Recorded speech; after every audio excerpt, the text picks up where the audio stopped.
Hello guys, welcome back to my channel. আবারও চলে এসেছি নতুন একটা রেসিপি নিয়ে। আজকে আমি তোমাদের সাথে শেয়ার করব চাইনিজ পটেটো নুডলস। এটা ঝটপট তৈরি হয়ে যায় আর খেতেও কিন্তু দুর্দান্ত স্বাদ হয়। আর এটা দেখতে এতটাই লোভনীয়, বাচ্চারা খুব পছন্দ করে এটা খেয়ে নেবে। তো চলো আর কথা না বাড়িয়ে শুরু করা যাক। প্রথমেই আমি আলুটাকে সিদ্ধ করে নেব, সেই জন্য প্রেসার কুকারে আলুগুলোকে দিয়ে দিচ্ছি। আমি এখানে ছোট আলু 10টা ব্যবহার করছি। তোমাদের হাতের কাছে যদি বড় আলু থাকে সেক্ষেত্রে তোমরা 3 থেকে 4টে ব্যবহার করতে পারো। আর তোমাদের কোয়ান্টিটিতে যেমন পরিমাণে লাগবে তোমরা সেইভাবে আলু দেবে। আলুগুলোকে আমি ভালো করে সিদ্ধ করে নিয়েছি। আলুগুলো একটু ঠান্ডা হলে আলুর খোসাগুলো ছাড়িয়ে নেব। তোমরা চাইলে সিদ্ধ করার আগে আলুর খোসাগুলো ছাড়িয়ে নিতে পারো। আলুর খোসাগুলো ছাড়ানো হয়ে গেছে, এবার এগুলোকে ভালো করে ম্যাশ করে নিতে হবে। আমি এখানে একটা গ্রেটারে দিয়ে ভালো করে গ্রেট করে নিচ্ছি। এইভাবে করলে আলুটা অনেক স্মুথলি ম্যাশ হবে। আর তোমরা চাইলে হাত দিয়েও করতে পারো, কোনো সমস্যা নেই।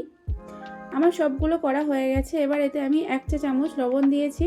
লবণটা তোমাদের স্বাদ অনুসারে দেবে। আর 4 টিস্পুন আমি কর্নফ্লাওয়ার অ্যাড করছি। তোমরা চাইলে এখানে ময়দা ব্যবহার করতে পারো, কোনো অসুবিধা নেই।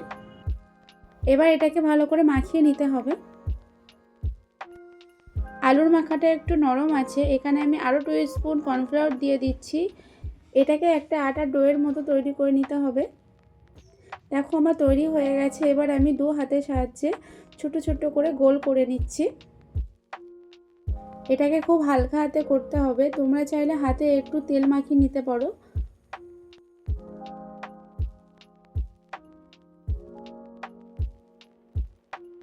এগুলো আমার গোল করা হয়ে গেছে। এবার একটা বোতলের মুখ দিয়ে এগুলোকে হালকা একটু ডিজাইন করে দিচ্ছি। অন্যদিকে আমি একটা প্যানে জল গরম করতে দিয়েছিলাম। জলটা ফুটে গেলে এগুলোকে আমি একটু সিদ্ধ করে নেব। সবগুলোকে দেওয়া হয়ে গেছে। দেখো কতটা সিদ্ধ হয়ে ফুলে এসছে। এইগুলোকে আরও 5 মিনিট সিদ্ধ করে এবার এগুলোকে আমি তুলে নিচ্ছি। আমি একটা বোলে ফ্রিজ থেকে ঠান্ডা জল নিয়ে নিয়েছি। আমি এগুলোকে তুলে ডাইরেক্ট ঠান্ডা জলে দিয়ে দিচ্ছি, নাহলে একটার সাথে একটা লেগে যাবে। এবার আমি একটা প্যান নিয়েছি, তাতে আমি 1 চা চামচ পরিমাণে তেল দিয়েছি আর 2টো পেঁয়াজকে কিউব করে কেটে নিয়েছি। পেঁয়াজটাকে আমি হালকা করে নরম করে নেব, খুব ভাজবো না। পেঁয়াজটা হালকা কাঁচা থাকলে খেতেও খুব সুন্দর লাগে। এবার দিয়ে দিচ্ছি একটা কাঁচা লঙ্কা কুচি। লঙ্কাটা দিলে খেতে সুন্দর লাগে, একটু চটপাটা হবে। আর দিয়ে দিচ্ছি 3-4 কোয়া রসুন কুচি। রসুনটা একটু লাল লাল হলে আমি 1 স্পুন চিনি দিয়ে দিচ্ছি টেস্টটাকে ব্যালেন্স করার জন্যে। আর দিয়ে দিচ্ছি 1/2 টিস্পুন জিরে গুঁড়ো আর 1 টিস্পুন শুকনো লঙ্কার গুঁড়ো। তোমরা চাইলে এখানে লঙ্কাটাকে স্কিপ করতে পারো।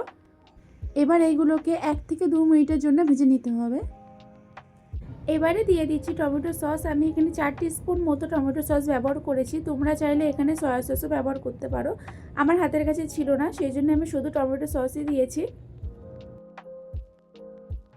এবার একে একে সব নুডলসগুলো আমি দিয়ে দেব।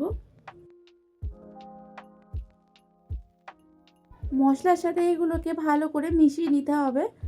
এখানে আমি আরও 2 স্পুন টমেটো সস অ্যাড করেছি। এবার এইগুলোকে হালকা আঁচে 5 থেকে 6 মিনিট আমি ভেজে নেব। দেখো 5 মিনিট আমার নুডলসগুলো ভাজা হয়ে গেছে। এবার আমি এগুলোকে নামিয়ে নেব। আমি একটা সার্ভিং ডিশে এগুলোকে নামিয়ে নিয়েছি। দেখো কতটা লোভনীয় লাগছে, খেতেও কিন্তু দুর্দান্ত স্বাদ হয়। বাচ্চাদের সামনে এটা দিলে ওরা খুব খুশি হবে এবং খুব আনন্দ করে এটা খেয়ে নেবে। আর এটা ঝটপট তৈরি হয়ে যায়, কোনো ঝামেলা ছাড়াই। আর আমার ভিডিওটা ভালো লেগে থাকলে please do like, comment, share, subscribe.